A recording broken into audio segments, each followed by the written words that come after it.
Hello, everyone. Let's have a look at an inside look at TFL's approach to the award-winning way in which we tackle addiction in the workplace. So I'm Liz Darlison, and for over 2 decades, I've been working with employees who come forward asking for help and support related to drug and alcohol, and now gambling, actually. At heart, I'm a therapist, and I manage TFL's prestigious drug and alcohol service, or DATS as it's fondly abbreviated to.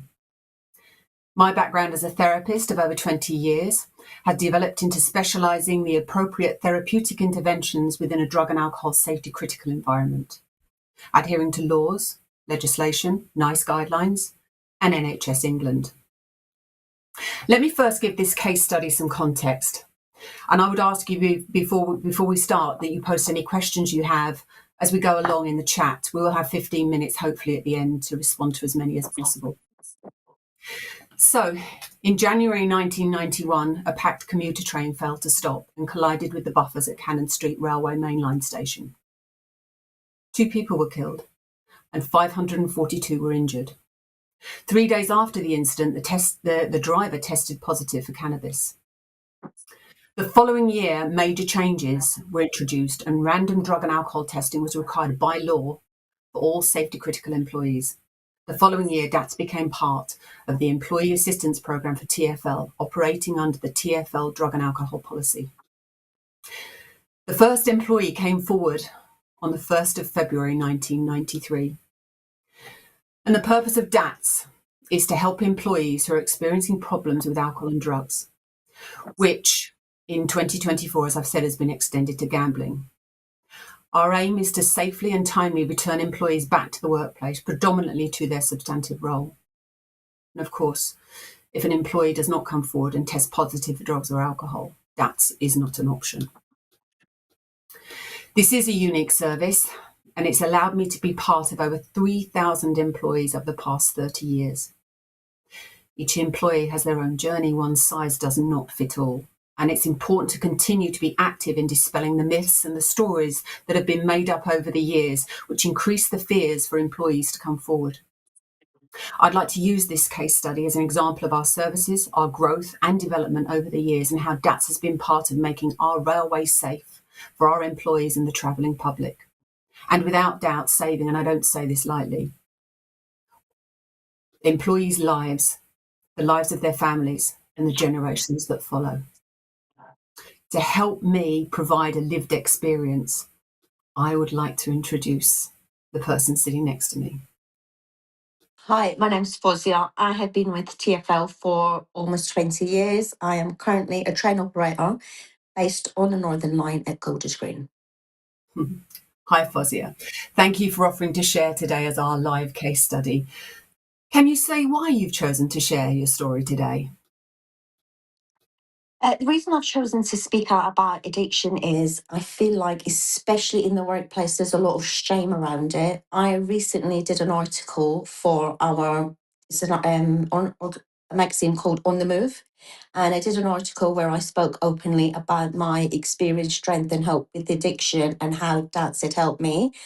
And the feedback I got from drivers who I wouldn't normally speak to or engage with, drivers from different lines, different depots who approached me and sort of confided in me, said maybe their wife was going through something or that their father had been an alcoholic. So it opened up a lot of conversation about a subject which still can be quite taboo. Yeah, absolutely. And to start off with your story, are you okay with me going back or taking you back to 2005? I realise that was over 21 years ago. And what prompted you to come forward asking for help? 2005, yeah, I'm more than happy to go back to 2005. That was, over 20 years ago. Last week, I was able to access my notes and my files from 2005 when I came to DATS and I was desperately seeking help. 2005, I'm 33 years old. I'm with TFL. I'm still on my probation period, and I have been using drugs and alcohol since the age of 13. From the age of 13, I used drugs and alcohol to numb my emotions and numb my pain Fast forward, it's 2005. I'm a customer service assistant, and the drink and the drugs are just not working anymore. Life is really dark, really painful, really isolated. I am completely disconnected from myself and the world. I have two young children at home, and I am just holding on by this skin of my teeth. Life is really difficult. And I knew I needed help. I knew I needed help because for the last 6 months of that time, I tried so desperately to stop drinking and to stop using, and I just couldn't stop.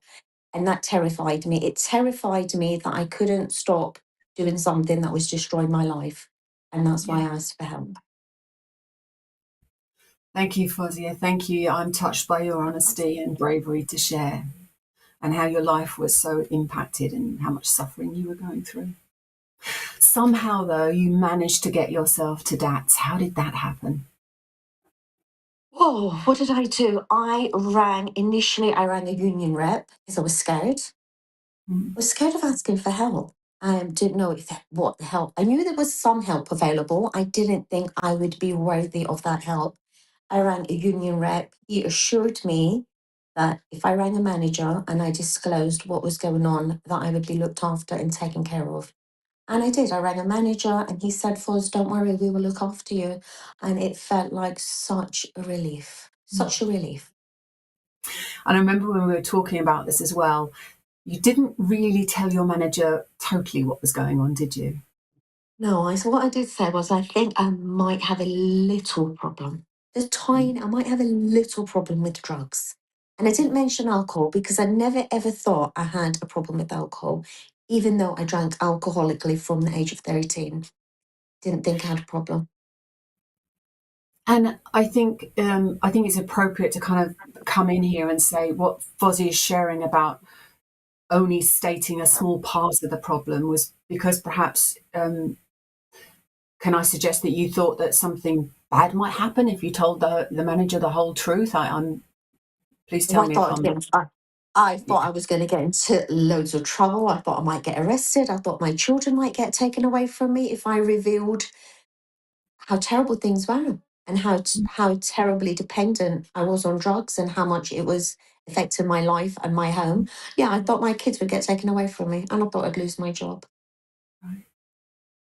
And I think what Foziah is sharing here is something really common, and especially over the years of working, particularly in this specific field, that the traumatic experiences, the internal narrative of please don't speak, don't speak your truth, don't tell anyone, stay silent, and keeps you in your suffering is something that's really common. And what happened after you shared with your manager? What happened next? It happened quite quickly. I was given a phone call from the DATS team. I was told to attend a session on the Monday morning. I had spent the whole weekend drinking, using Class A drugs. By the time Monday morning came around, I was a mess. I was paranoid, I was terrified, I was scared to leave the house. So I did what I did best and I hid under the covers and I ignored the DATS thing. Anyway, a lovely man called Nigel Radcliffe rang me. He was the head of the DATS team at the time. And he said to me, Foziah, if you don't make your way in tomorrow, I will come to your house and I will gently bring you into DATS. So I did. I ended up with DATS on the Tuesday. I think he would have come in and carried you in if I know You Nigel. did. So, and thank you for naming the person who started the DATS process and started DATS back in the day, in all that time ago, 30 years ago. So you made it, right? And that was the start of your journey. Or actually, the start of your journey was the first time you admitted out loud that you had a problem. The first step, right? And I think the fear of the unknown and making up stories in your head of what's going on is often overwhelming. And one of the things that we are proud to be able to manage really effectively is to provide a safe and non-judgmental space for the employees when they come up and see us. If we don't hold them in that space, or we're unable to provide that space, they won't be able to tell their story because they'll be full of fear. Employees are always informed at the first part of the TFL process that their job is safe. They are covered by the drug and alcohol policy. So it doesn't matter what they share. And sometimes I physically see someone's shoulders dropping down and they relax when they've just been told that same thing again, because the manager will have told them that and they will have read the policy, but just to hear it again from another human being makes a big difference. So Foziah began her step in the DATS process, which is pretty much the same now as it was back then.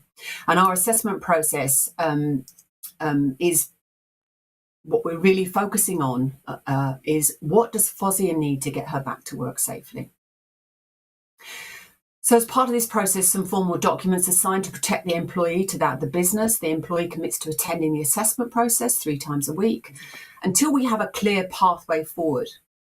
That's changed somewhat a little since 2005. Treatment centres were easy to access, and there was plenty of spaces. Now post-COVID, and I think it's COVID that's really changed that, has made it quite difficult for treatment. A lot of treatment centres have closed down, and there's often long waiting lists to get people into treatment. So it's prolonged our assessment process. Let me go back to Foziah and ask. Foziah, can you share your most poignant reflections or memories of what happened back then? And again, I appreciate it was 21 years ago.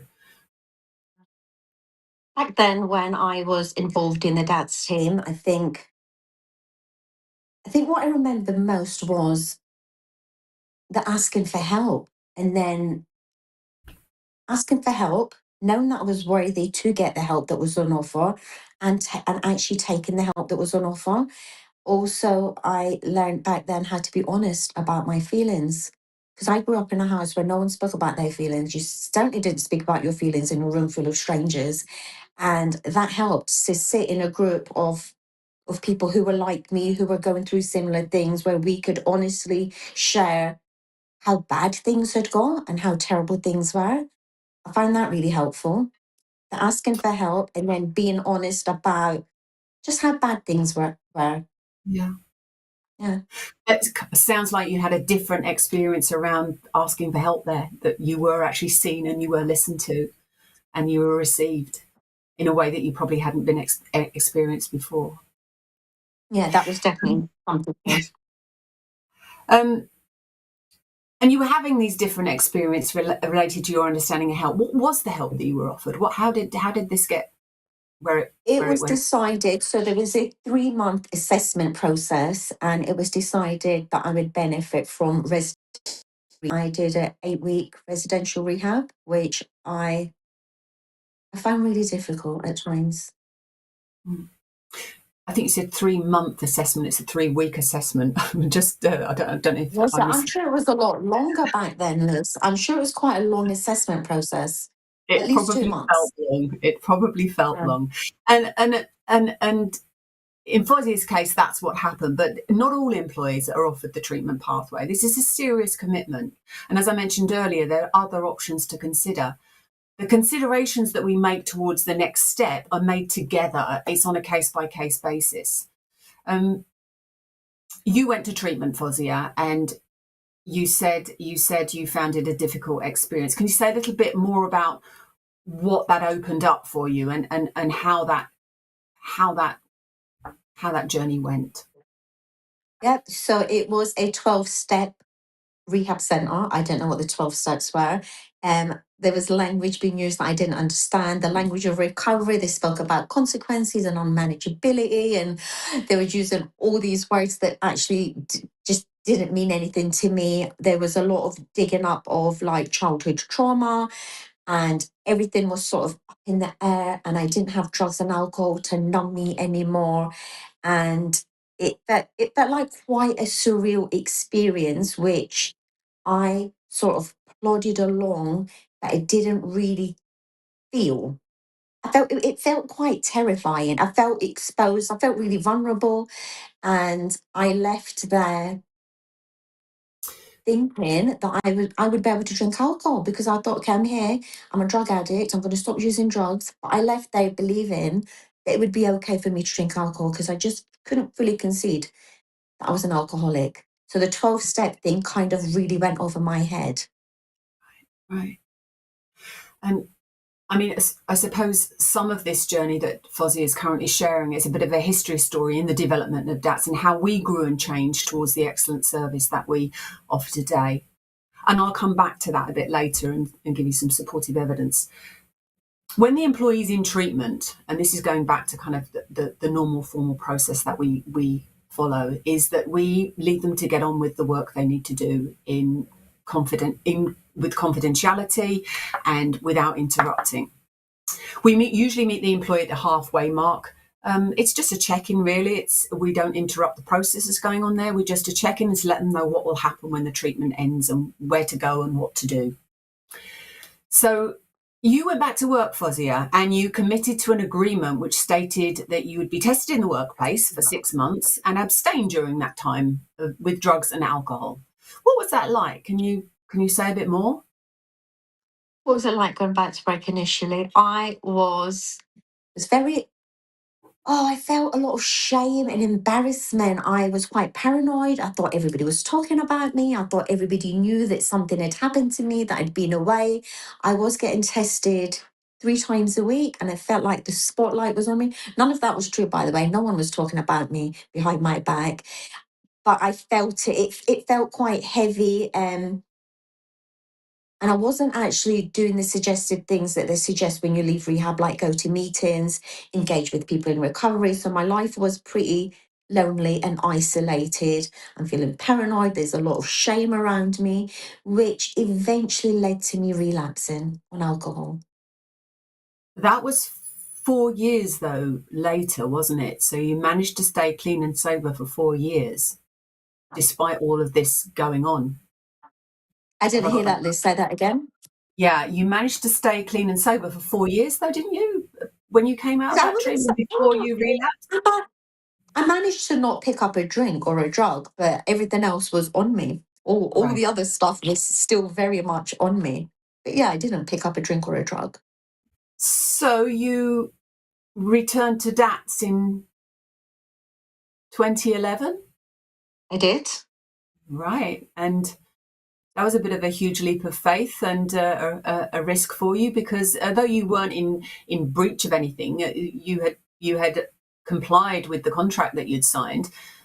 There you were back again. I just wondered what that was like for you to make that step back again in 2011. It felt very different in 2011. By this time, I understood what consequences meant. I understood what unmanageability meant. I understood a lot more about addiction and alcoholism. At this point, I was a train driver and I was drinking alcoholically around the clock and doing something I never thought I would do. I was doing things that I wasn't doing before. I was taking bigger risks and it was getting unbearable. Life was getting unbearable and it was frightening because I wanted to stop and I just didn't know how to stop. But I was also aware I could go somewhere. I could go Yeah. somewhere and help would be on offer. So I did the same thing. I trusted a manager and he very gently guided me back to DATS in And I 2011. thank you. You have had some lovely managers. Yeah. Um, this Fozzie's is quite a unique story, and that's specifically why I think it's important to talk about not normally the run of the mill stories, but some stories that are slightly different.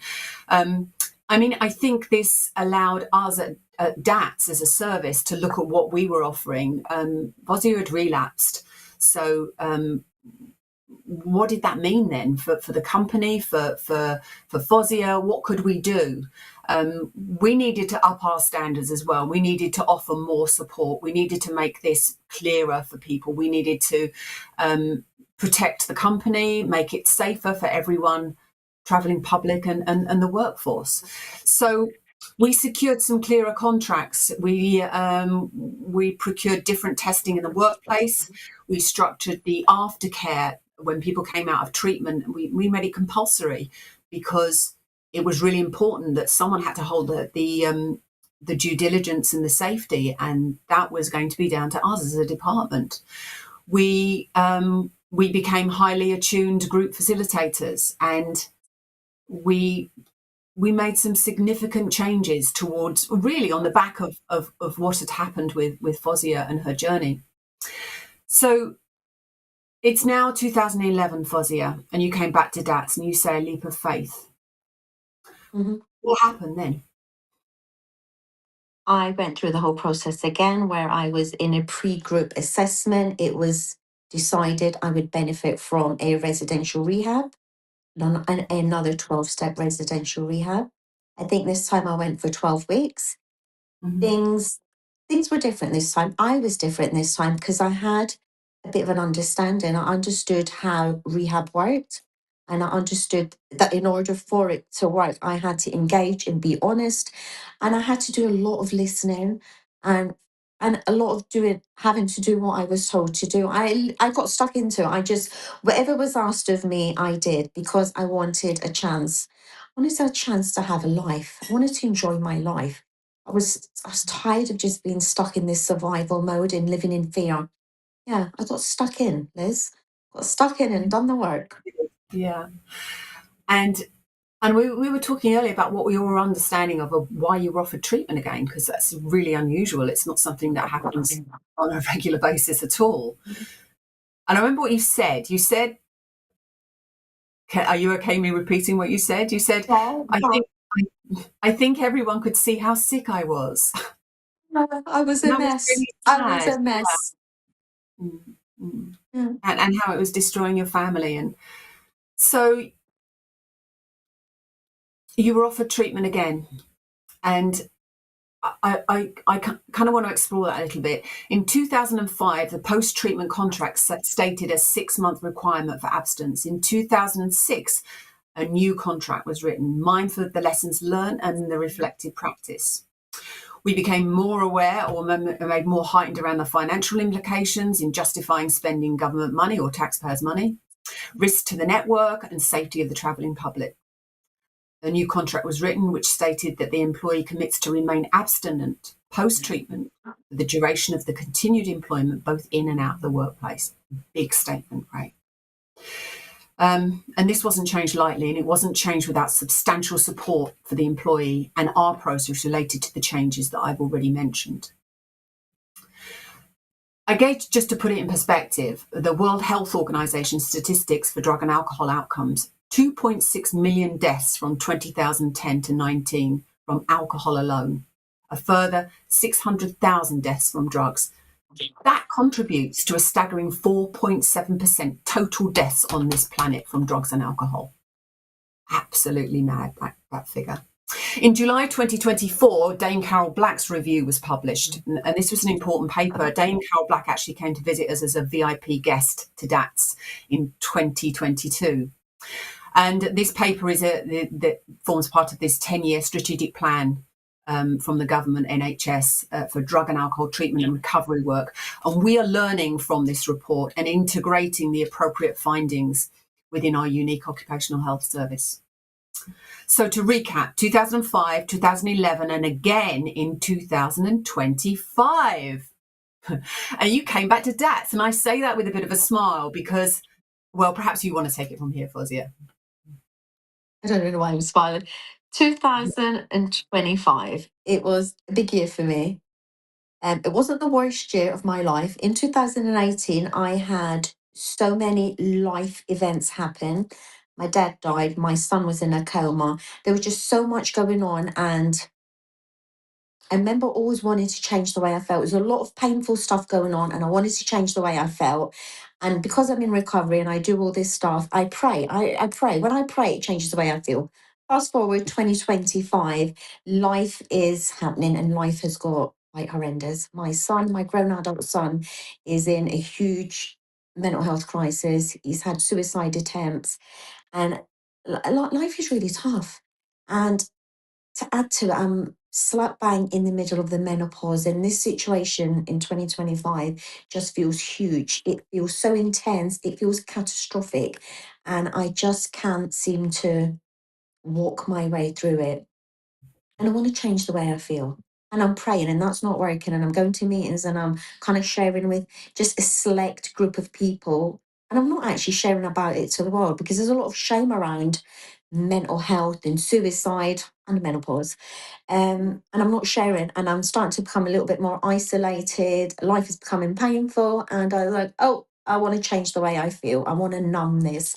And I begin abusing painkillers, codeine. I find that codeine just numbs, it just numbs me. And I'm doing it for 2 weeks, and I think, no, I'm in trouble here. I am in big trouble here. I should not be doing this.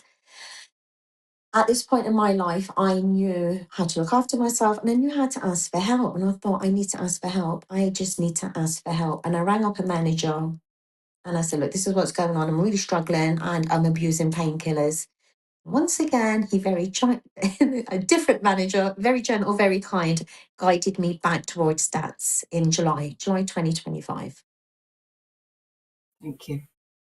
Once again, emphasising those lovely managers we've got at TFL. Yeah. This time you clearly didn't need rehab. You needed something different. Yeah. One-to-one support, group work. How did it work out? It worked out to be exactly what I needed. I had the privilege actually to sit with a group of staff. There was staff waiting to go into the rehab process, and it was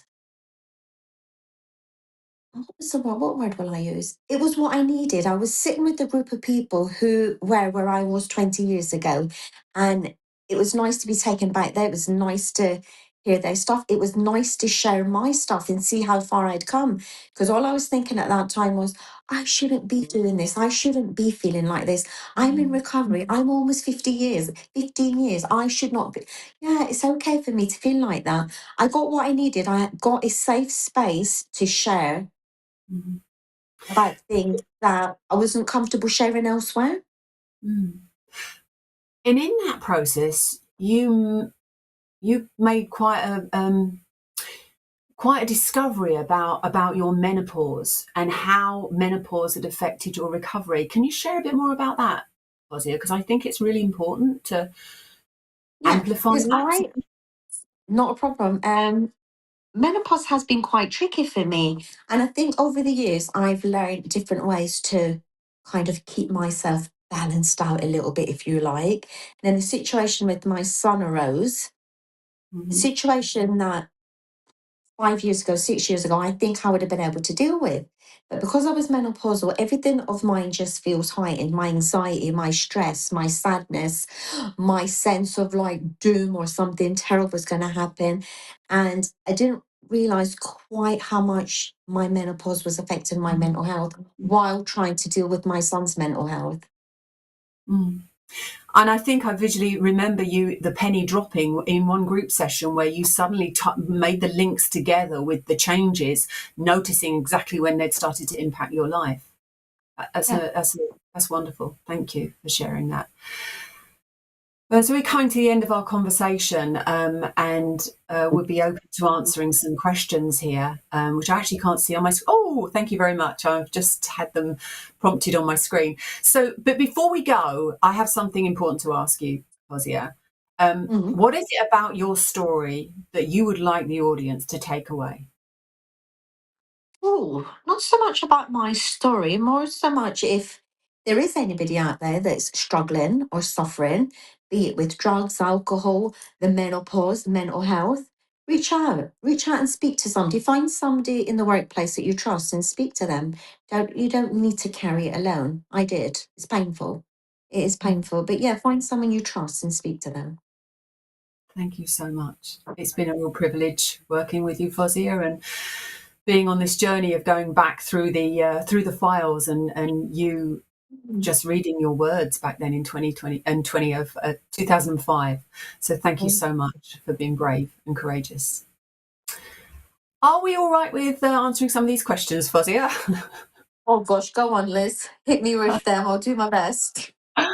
Okay, I can see. So I can't see the very top one that's got 5. Can you move that panel down a little bit for me? The very top one. I can't. I'm on the. Can I move me? Oh, I can move me. Yes. So hang on, I'll do the most with the ticks on. I think that's probably the best way to process this. How can you help with others who can't help themselves? Oh, I'm going to hand that over to you, Foziah. I think that you're Say best that equipped. again. How can you help others who can't help themselves? I have an Sorry, I answer don't to think. that. I don't know. I don't think you can help somebody who's not willing. You can make suggestions. You can Yeah. suggest, like you could show them this is what worked for me or this is what worked for somebody else. What do you think, Liz? I would completely agree with you. I think that if someone doesn't want to help themselves and you can't help them, there's a saying, isn't it? You can lead a horse to water, but you can't make it Yeah. drink. So you can make those suggestions. You can make yourself available, and you can lead by example. And I think that's and just ultimately be kind. You know, there isn't enough kindness in this world, and just to be kind about that. I hope that answers that question for the people out there. There's another one here. What advice would you give to a manager who may deal with staff struggling with addiction? That's a really good question, because a lot of the work we do at DATS is giving advice out to managers, and because it's a difficult conversation, and I think we can get very afraid of actually using the blatant words drugs, alcohol, how much are you drinking, and be really use those words instead of I think probably suggesting or trying to manipulate it in some way. So be direct, but if it's coming from the heart and it's coming from a caring place, from whoever's having the discussion with you, I think it comes out and it's received well. So we have at TFL, we have a managers helpline that is part of the EAP service, and they certainly would be giving similar advice out. But by all means, just ring an expert, because you're not the experts. You don't know. So ring and ask, and we'll give advice and guide you through it. Absolutely. And I do that often. So in my company, there's very little discussion about addiction in any team meeting. What basic resources can be provided to help with this, and making this a topic that's important to be raised and shared?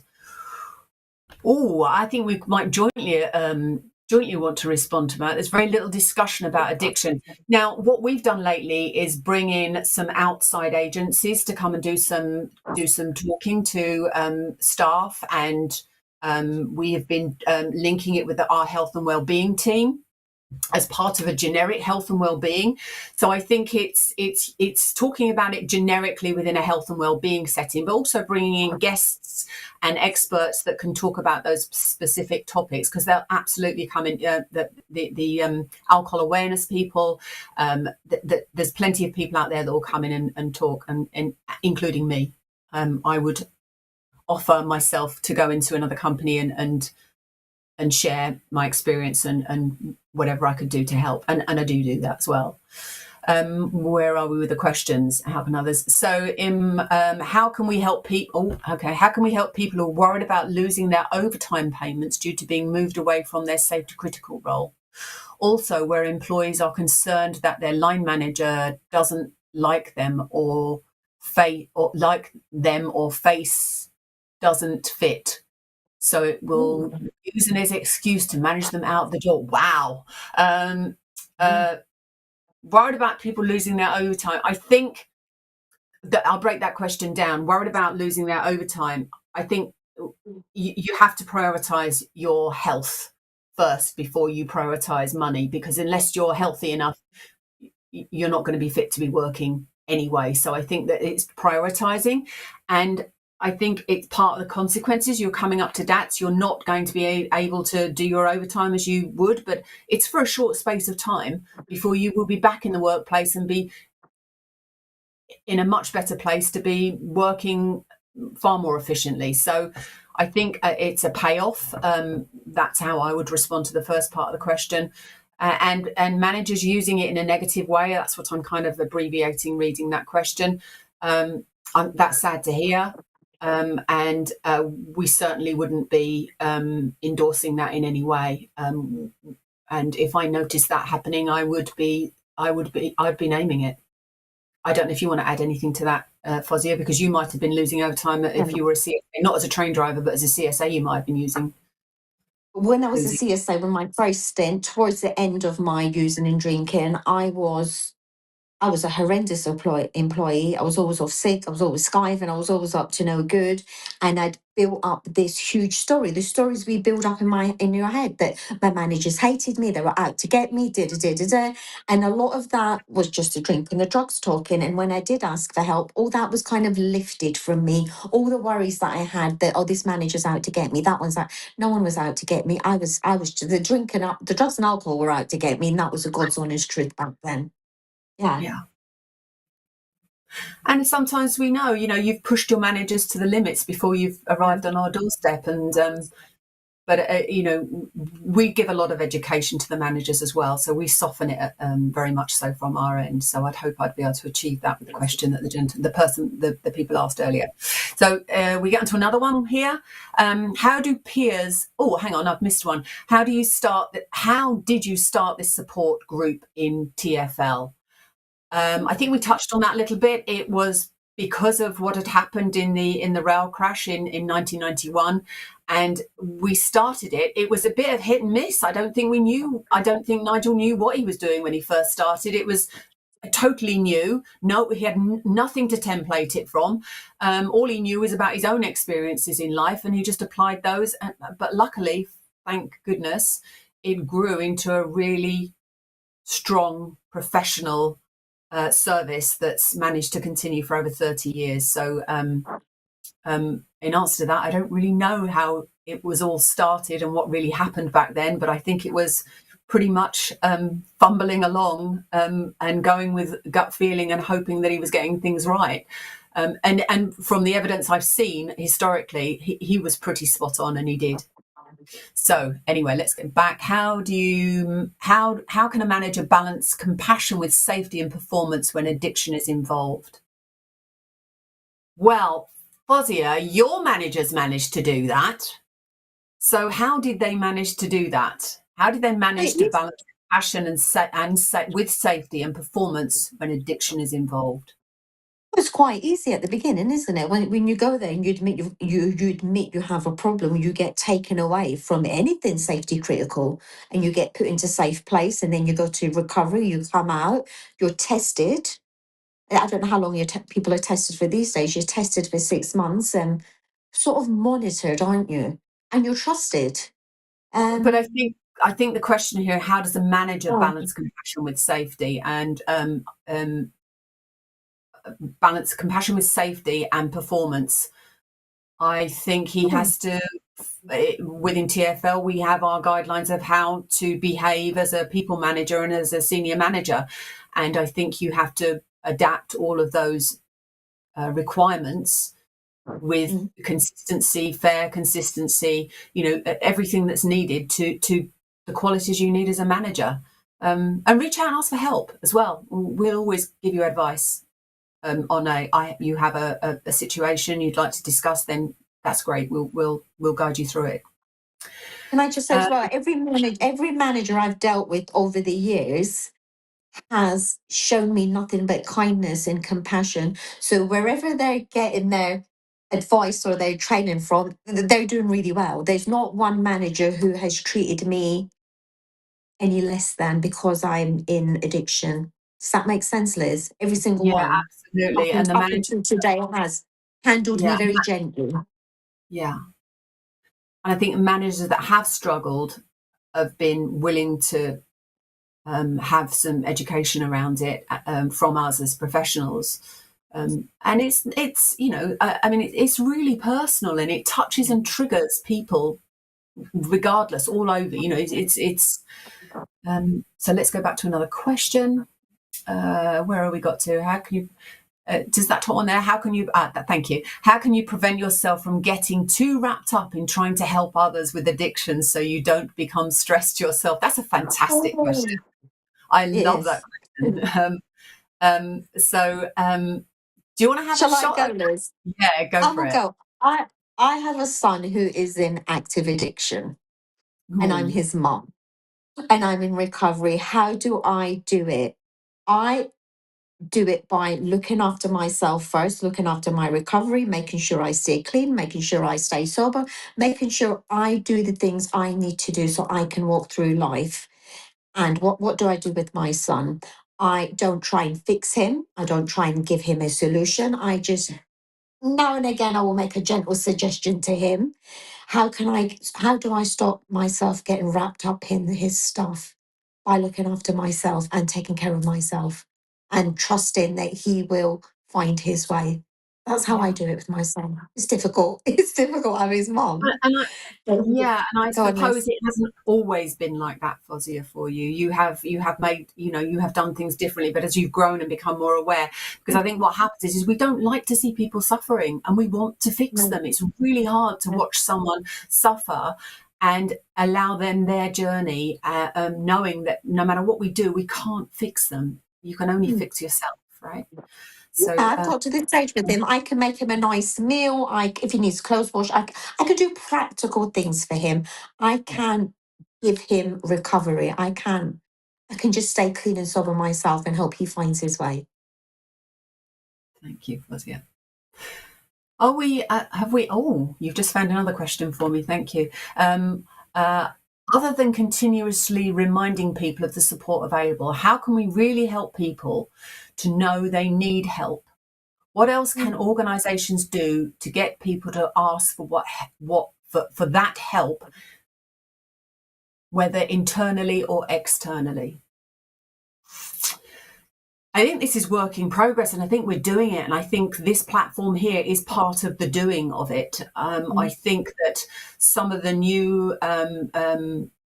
strategies that the NHS and the government are coming out with, the 10-year plan, people are really starting to move and make significant changes. So I think that is actually happening live now. I don't know if you want to add anything to that, or we go on to the next question because we've only got a couple of minutes left. How are the drugs and alcohol not picked up on your pre-employment medical? Oh, okay, you can answer that.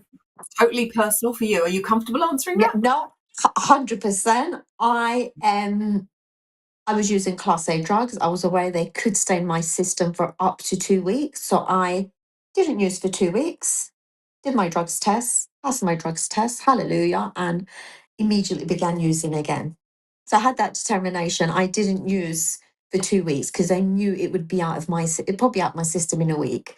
So yeah, I intentionally did not use in order to pass a drugs test. Thank you for being so brave and answering that so honestly, and that you're not the first person to do that either, and not the last. Do you have any nutritional supplement advice for someone in recovery? Oh, that's another one for you, Foziah. I don't know. Do I have any advice? Eat your fruit and veg. Have a cake now and again. That's my advice. Eat your fruit and veg and enjoy your cake now and again. I Yeah. think we have to, it depends how much some of our internal organs might have been affected. So I think we can look at other vitamin type, but you need to go to see your GP and ask someone who's more medically trained with Yeah. this subject matter. Thank you everyone for your questions and for listening to Foziah and I's story. And I welcome any further questions you can send in or email us. You know how to get hold of us. And thank you ever so much. And we have a couple of minutes to go, so or less than that. So Foziah, I just want to thank you massively for taking the plunge and being part of our showcase. Not a problem, Liz. Thank you very much.